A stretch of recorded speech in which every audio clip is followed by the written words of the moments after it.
रामकृष्ण हरी. आषाढी एकादशी संपन्न झालेली आहे आणि आपल्या भारतीय संस्कृतीमध्ये आषाढ शुद्ध एकादशी ते कार्तिक शुद्ध एकादशी या कालखंडाला चातुर्मास असं म्हणतात. चातुर्मासाच्या या कालखंडामध्ये भाविक व्रतवैकल्य करीत असतात आणि याच पार्श्वभूमीवर, याच विचारावर आपण सर्वजण या चातुर्मासाच्या पवित्र कालखंडामध्ये काही संत वाङ्मयाचं चिंतन करणार आहोत. आपल्या या फेसबुक पेजवरनं दर रविवारी सकाळी सकल संत गाथेवर काही चिंतन करणार आहोत. उद्यापासून ही प्रवचनमाला सुरू होईल आणि दर रविवारी प्रसारित होईल. सर्व भाविकांनी श्रवण सुखाचा लाभ घ्यावा आणि या माध्यमातून भक्तिसुखाचा आनंद घ्यावा. पुंडलीक वरदा हरिविठ्ठल श्री ज्ञानदेव तुकाराम. सद्गुरु ज्ञानेश्वर महाराज की जय. जगद्गुरु तुकाराम महाराज की जय. रामकृष्ण नामे ही दोन्ही साजिरी, हृदय मंदिरी स्मराकारे. आपुली आपण करा सोडवण, संसार बंधन तोडावेगी. ज्ञानदेवा ध्यानी रामकृष्ण माळा, हृदय जिवाळा श्रीमूर्ती राया. स्वानंद साम्राज्याचे चक्रवर्ती संत श्रेष्ठ ज्ञानेश्वर महाराज यांचा हा प्रासादिक आणि अतिशय प्रसिद्ध असा अभंग आहे. या अभंगावर आपण आज चिंतन करणार आहोत. या अभंगातून ज्ञानोबराय नाम महात्म्य सांगतात. भगवत प्राप्तीची जी अनेक साधनं आहेत, या साधनांमध्ये काही साधनं सूक्ष्म आहेत तर काही साधनं दुस्तर अशा स्वरूपाची आहे. कर्ममार्ग हा अत्यंत सूक्ष्म आहे आणि योग अत्यंत दुस्तर आहे.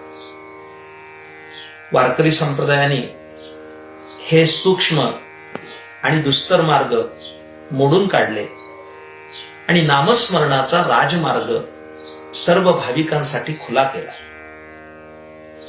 जगद्गुरु संत तुकाराम महाराज असं म्हणतात, मोडून या वाटा सूक्ष्म दुस्तर, केला राज्यभार चाले ऐसा.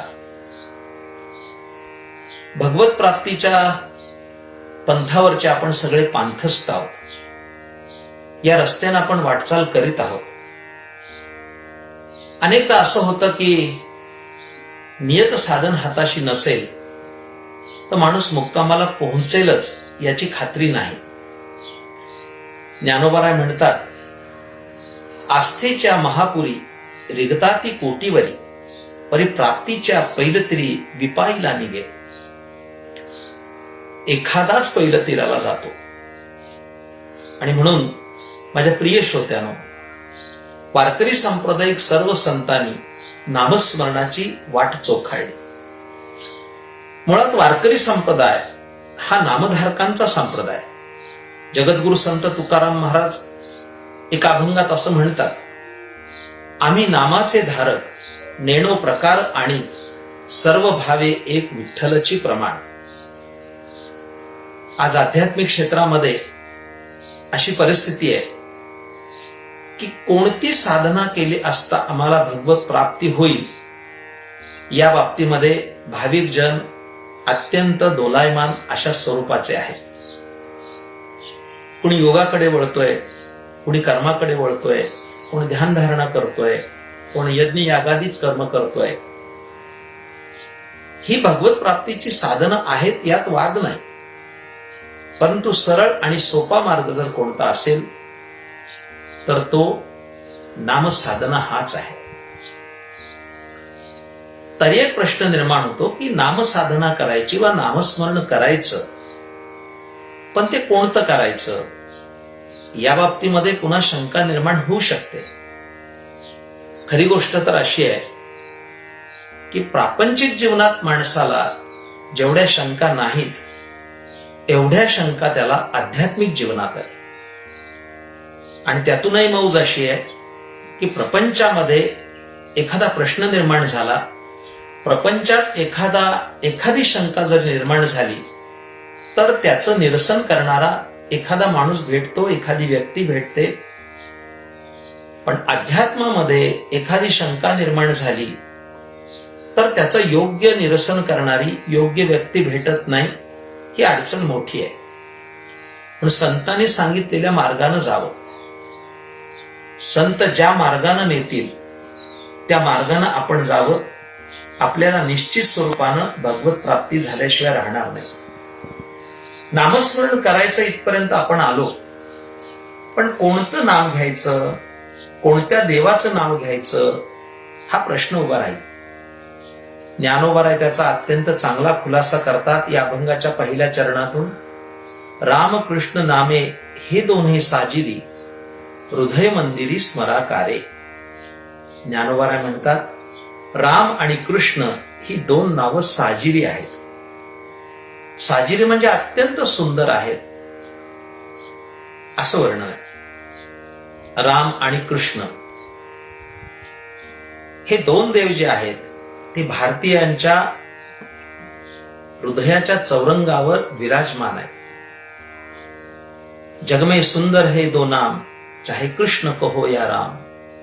राम आणि कृष्ण अर्थात भगवान रामचंद्र आणि भगवान कृष्णचंद्र या दोन देवता पूर्ण अवतार आहेत. भगवंताचे जे अनंत अवतार झाले त्या अवतारामध्ये पूर्ण अवतार रामकृष्ण. राम आणि कृष्ण हे दोनही सुंदर आहेत. त्यांचे विग्रह सुंदर, त्यांचे अवतार सुंदर, त्यांचे नाम सुंदर. गोड तुझे रूप, गोड तुझे नाम असं तुकाराम महाराज म्हणतातच ना.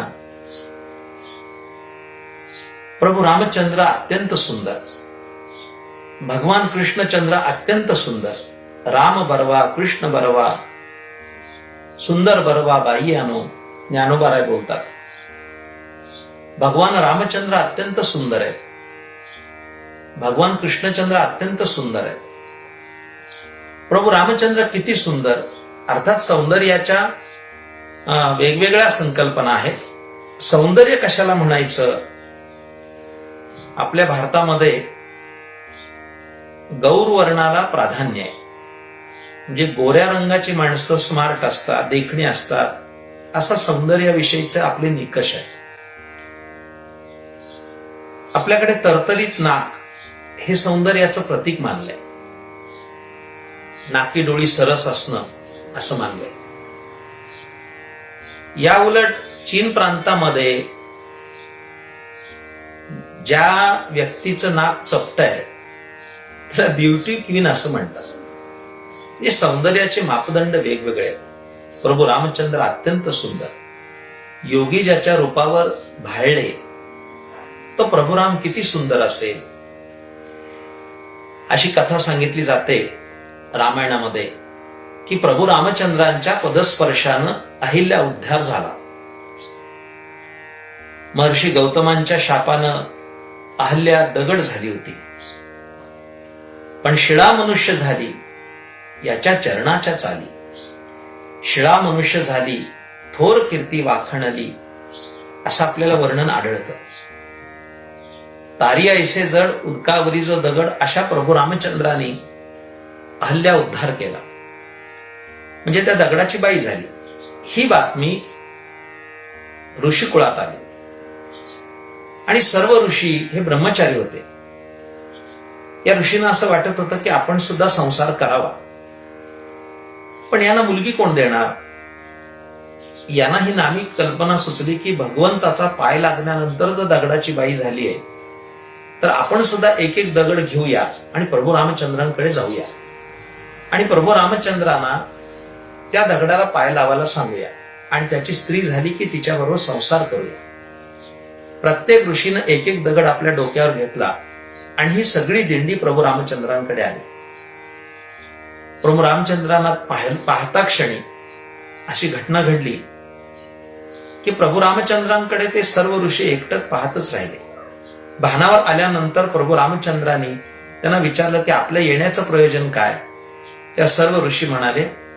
हे भगवन, आम्ही या हेतून आलो होतो की या दगडाची बाई करावी आणि तिच्याबरोबर संसार करावा. पण आता तुझ्याकडे पाहिल्यानंतर, तुझं हे सौंदर्य पाहिल्यानंतर असं वाटतंय की तुझ्याशीच संसार करावा. याचा अर्थ ऋषी आणि मुनी प्रभू रामचंद्राच्या सौंदर्यावर भाळले, तो प्रभू रामचंद्र किती सुंदर असेल. ज्ञानोबा म्हणतात, राम अतिशय सुंदर. आता भगवान श्रीकृष्ण किती सुंदर, या बाबतीत चर्चाच न केलेली बरी. भगवान कृष्णचंद्र हे सौंदर्याचं मूर्तिमंत प्रतीक. संत एकनाथ महाराज भागवतामध्ये असं वर्णन करतात, श्रीकृष्णाच्या सौंदर्यापुढे लक्ष्मी भुलून झाली वेडे, पोटा मदन आले बापुडे, हे तर कोणीकडे इंद्रचंद्र. किती सुंदर नाथबाबांनी वर्णन केलंय. श्रीकृष्णाच्या सौंदर्यापुढे लक्ष्मी भुलून झाली वेडे. महालक्ष्मी ज्याच्या सौंदर्याला भुलून वेडी झाली, साक्षात मदन अर्थात प्रद्युम्न ज्यांच्या पोटी जन्माला आला, तो भगवान श्रीकृष्ण किती सुंदर असेल. असे राम आणि कृष्ण ही दोन नावं अत्यंत सुंदर आहेत. महाविष्णू वैकुंठवासी प्रातस्मरणीय डोंगरेजी महाराज असं सांगत असत, राम आणि कृष्ण ही दोन नावं अशी आहेत की एक अति सरळ आणि एक अति वाकडा. म्हणजे प्रभू रामचंद्र अति सरळ आणि भगवान कृष्णचंद्र अति वाकडा. ते म्हणायचे त्यांच्या नावापासूनच सुरुवात करा. राम ही दोन्ही नावं सरळ आहेत, दोन्ही अक्षर सरळ आहेत. आणि कृष्ण म्हणजे क्रू वाकडा आणि श्न वाकडा. प्रभू रामचंद्र उभे राहिले तरी सुद्धा हातामध्ये धनुष्य घेऊन सरळ उभे राहतात. भगवान श्रीकृष्ण उभे राहिले तरी सुद्धा 3 ठिकाणी वाकडे. त्रिभंगा देवडा ठाण मांडून या माये, कल्पद्रुमा तळी वेणू वाजविता आहे, असं ज्ञानोबा राय लिहितात. पाय वाकडा आहे, कमरेत वाकडा आहे आणि भगवान कृष्णाने अशी मानही वाकडी केलेली आहे. असा हा वाकडा जरी असला तरी तो सौंदर्य संपन्न आहे. ही दोन नावं गायली पाहिजे. म्हणून राम कृष्ण आणि यांचं ऐक्य असणारा हरी, असा वारकरी संप्रदायाचा बीज मंत्र रामकृष्ण हरी असा आहे. पण वारकरी सांप्रदायिक लोक रामकृष्ण हरी नामाचाच घोष करतात. कृष्ण विष्णू हरी गोविंद या नामाचे निखळ प्रबंध माझी आत्मचर्चा विशद उदंड गाती, ज्ञानेश्वरी बोलते. पण रामकृष्ण हरी हा जप सतत करावा. ज्ञानोबा वर्णन करतात, रामकृष्ण नामे ये दोन्ही साजिरी, हृदय मंदिरी स्मराकारे. हा दुसरा भाग. नाम घ्यावं, पण ते कसं घ्यावं, तर आपल्या हृदय मंदिरी ते जपावं. त्याकरता आधी आपल्या हृदयाचं मंदिर झालं पाहिजे. आम्ही आमच्या हृदयाचा उकिरडा करून टाकला, त्यात नको त्या वस्तू भरलेल्या आहेत. तुकोबाराय असं वर्णन करतात, तुका म्हणे चित्त करारे निर्मळ, येऊन गोपाळ राहे ते.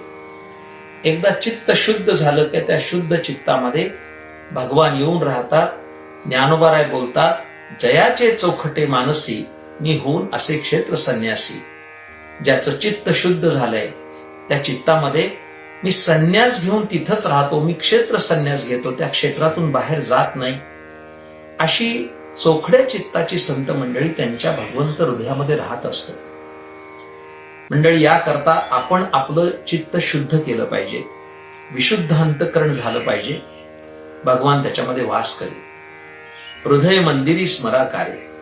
हृदय हे सर्वात मोठं मंदिर आहे, लक्षात ठेवा. दगडाविटाची मंदिरं जगभरामध्ये प्रचंड आहे. एकेका मंदिराकरता अब्जावधी रुपये खर्च केलेले आहेत. पण एवढं जरी असेल तरी सुद्धा हृदयासारखं सुंदर मंदिर या जगतात दुसरं नाही. आणि त्या हृदय मंदिरामध्ये भगवान वास करतो.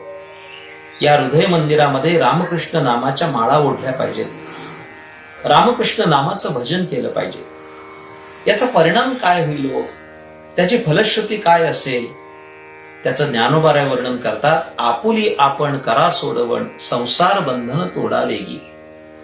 आपण सारे लोक प्रापंचिक आहोत. मुळात वारकरी संप्रदाय हा प्रापंचिक लोकांचा संप्रदाय. ज्ञानोबारायांनी हरिपाठाच्या पहिल्याच अभंगात 3ऱ्या चरणात वर्णन केलंय, असोनी संसारी, नसोनी संसारी असं म्हटलेलं नाहीये. जर ज्ञानोबारायांनी या अभंगाच्या पहिल्या अभंगाच्या 3ऱ्या चरणात असं म्हटलं असतं नसोनी संसारी, तर मला वाटत नाही की आपण हरिपाठ वाचला असता. हे आपल्यासाठी नाहीच आहे आपण म्हणालो असतो. पण ज्ञानोबाराय म्हणतात असोनी संसारी, संसारात असा. पण कसं असा त्याचं पुढे चिंतन येणार आहे. संसारात असा पण जिव्हा वेगू करी, म्हणजे तुम्ही भगवंताचं नामस्मरण करा. वेदशास्त्र उभारी बाह्या सदा, वेदशास्त्र हात उंच करून सर्वांना सांगतायत की तुम्ही भगवत चिंतन करा. या संसारातून आपल्याला जर बाहेर निघायचं असेल तर दुसरा कुणी येणार नाही. आपणच आपली सोडवणूक करून घेतली पाहिजे. श्रीमद भगवद्गीतेच्या 6व्या अध्यायाच्या 5म श्लोकामध्ये असंच वर्णन गीता माऊली करते. उद्धरेदात्मनात्मानं नात्मानं अवसादयेत, आत्मविहात्मनो बंधुर आत्मरिपुरात्मनः. तव हसोन श्रीकृष्ण म्हणे, नवलन आहे तुझे बोलणे, कवणासी काय दिजेल कवणे अद्वैती ये. ज्ञानोबाराय बोलतात ना, इथं कोण तुझी सोडवणूक करणार. आपुली आपण करा सोडवण, संसार बंधन तोडावेगी. या संसारातून आपणच आपली सोडवणूक करून घेतली पाहिजे आणि ती नामस्मरणाच्या माध्यमातूनच होईल. नामच आपल्याला या प्रपंचातून तारून नेईल, हे 100% सत्य आहे. मला एक दृष्टांत आठवतो तुकोबरायांचा. त्यांनी एका अभंगामध्ये तो दिलाय. माकडे मुठीसी धरिले फुटाणे.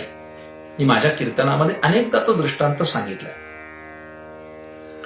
महाविद्यालयीन शिक्षण घेत असताना आम्ही मुंबईला राहत असू, तर तिथून एक मलंगड नावाचा एक प्रसिद्ध डोंगर आहे. अनेक लोक तिथे यात्रेला जातात. तेव्हा माझे मित्र सगळे म्हणाले की आपण जाऊया त्या यात्रेला. आम्ही गेलो. मग जात असताना मौज काय झाली, त्या डोंगराच्या पायथ्याशीच काठ्या होत्या. तर माझे मित्र म्हणले की काठी घ्यावी लागेल. मी म्हटलं काठी कशासाठी, आपण तरुण आहोत. नाही म्हटले, ती डोंगर चढण्यासाठी काठी लागते. त्या काळामध्ये 1980-82 ची गोष्ट असेल. एक काठी आम्ही घेतली 1 रुपयाने. आम्ही निघालो. पुढे गेल्यानंतर बाजूला दुकान होती, तिथं माझे मित्र म्हणाले की फुटाणे घ्यावे लागतील. मी म्हटलं फुटाणे कशाला, मला फुटाणे आवडत नाहीत. अहो म्हणाले, तुम्हाला नाही पण इथं माकडं प्रचंड आहे आणि या माकडांना फुटाणे टाकल्याशिवाय ती पुढे जाऊ देत नाही. माकडाला अत्यंत प्रिय काय असेल तर फुटाणे. ते फुटाणे घ्यावे लागतील. मग मौज काय झाली ती मला आजही आठवते. की आम्ही दुकानात गेलो तर 1 रुपयाला 100 पुड्या. मला मोठी मौज वाटली की एवढे स्वस्त फुटाणे कसे. माझ्या मित्रांना हसून सांगितलं की ते फुटाणे पहा किती येते. अक्षरशः ती पुडी फोडली, एका पुडीत एकच फुटाणा होता.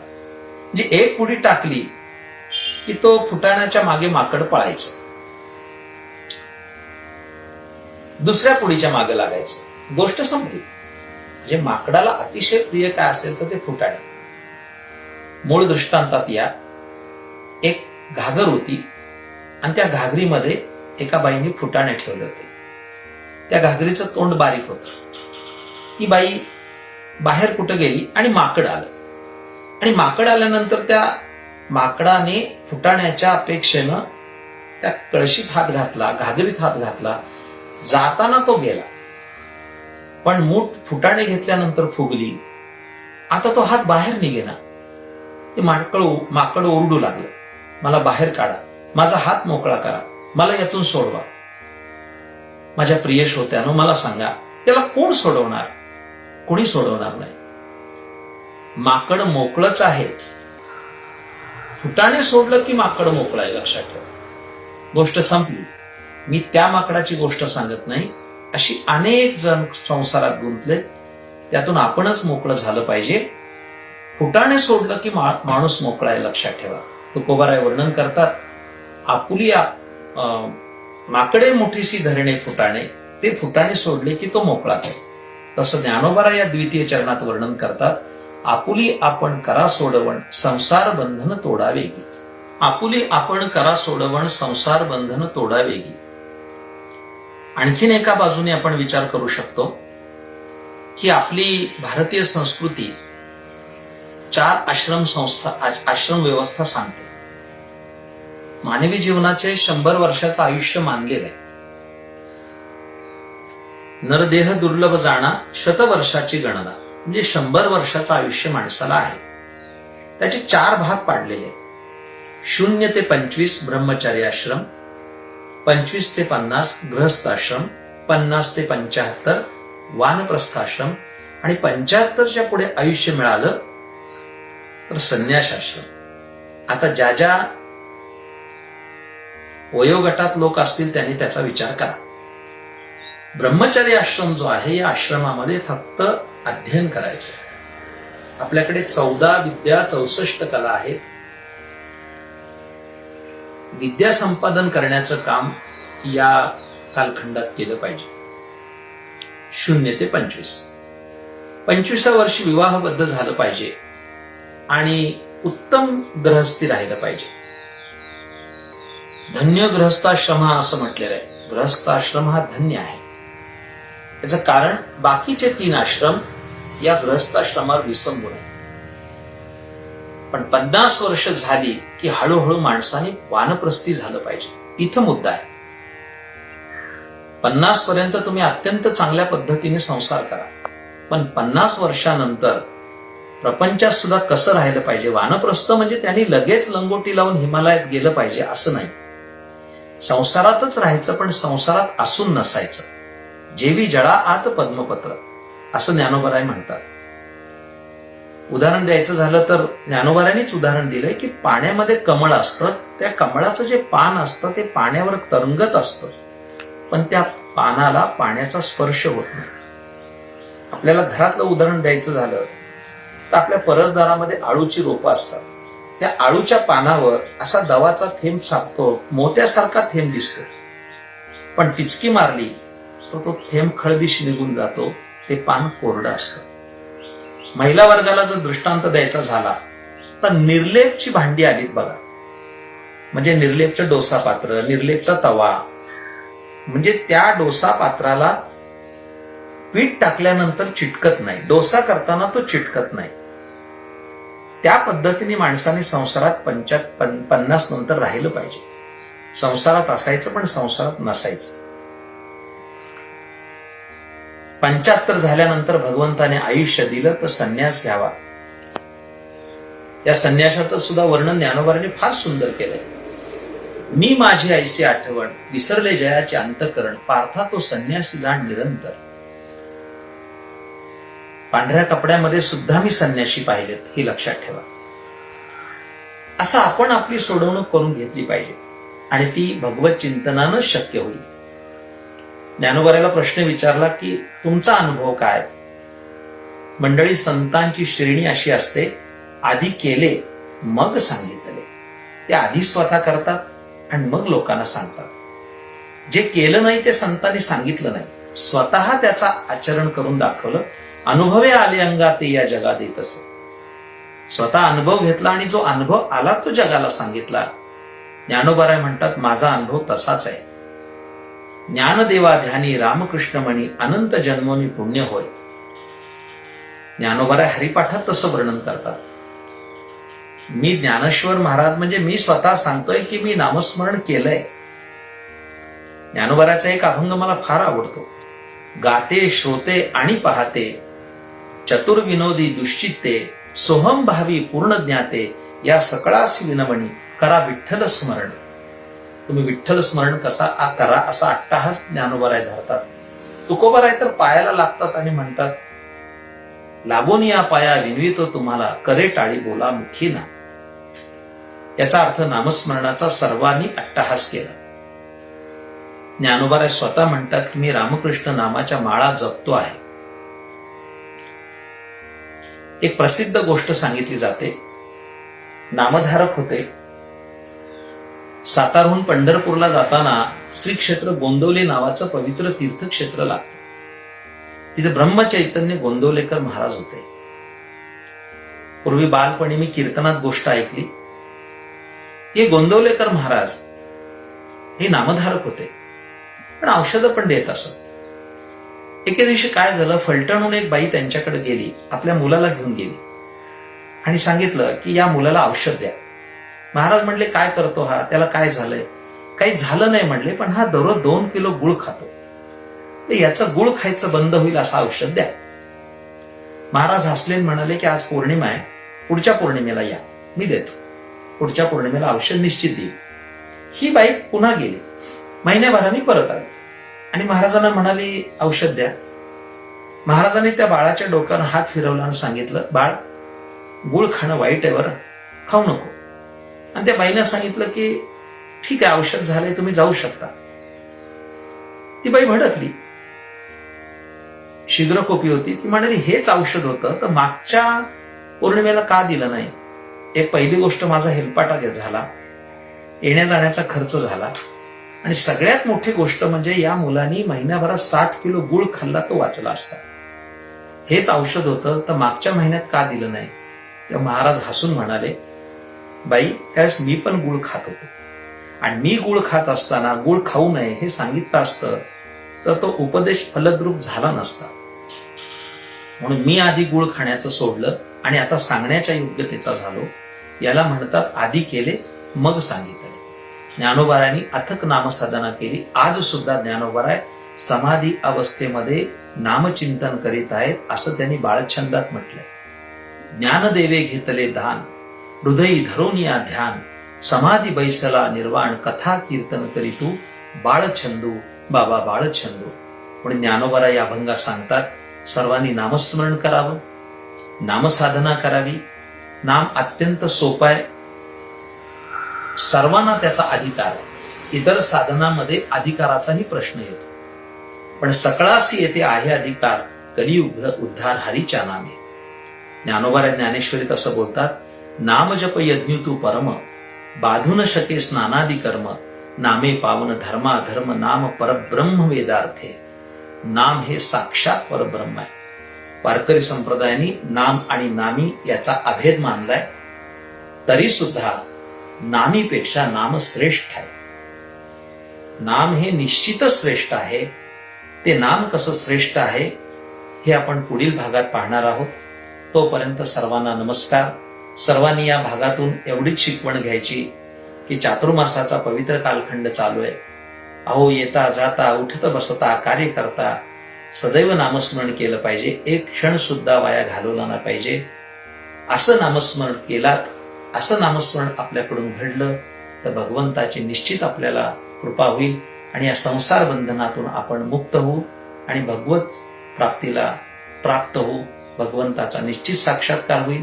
सर्वांनी नामसाधना करावी अशी सर्वांना नम्र विनंती. झालेली सेवा संतांच्या चरणी आणि सद्गुरूच्या चरणी समर्पित करतो आणि आजच्या पुरता थांबतो. पुंडलीक वरदा हरिविठ्ठल श्री ज्ञानदेव तुकाराम सद्गुरु ज्ञानेश्वर महाराज की जय. जगद्गुरु तुकाराम महाराज की जय.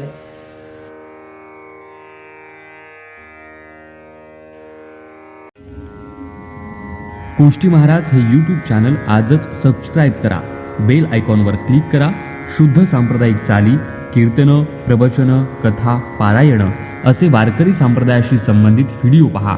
आपणही पहा आणि इतरांनाही आग्रहपूर्वक सांगा.